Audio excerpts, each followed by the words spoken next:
Buat yang komen di kolom komentar, ya jelas beda atulah. Kan waktu lahiran aku itu berat badannya 63 kilo.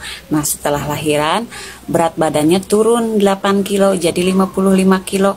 Berarti kalau tinggi 175 itu ya normalnya harus 55 kilo. Nah sekarang udah langsingan kan? Kenapa beda mukanya? Ya iyalah, kalau lagi hamil kan agak tembeman Mas Untung. Kalau udah lahiran kan jadi tirus lagi. Apalagi kalau aku kan aslinya tirus ya, mukanya kalau aslinya itu tirus. Nah, sekarang udah langsing lagi.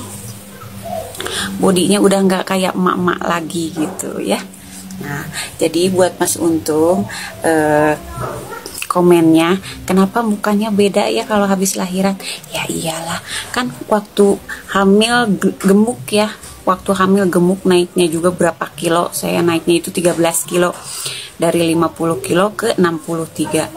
Itu naiknya 13 kilo. Nah, setelah saya lahiran turunnya baru 8 kilo. Nah, sekarang di berat badan saya itu 55 kilo, jadi normal lah ya kalau buat tinggi badan 175 dan berat badannya 55 kilo. Jadi kurusan deh. Nah, menurut Mas, aku bagus gemukan apa bagus kurusan? Oke, bye-bye.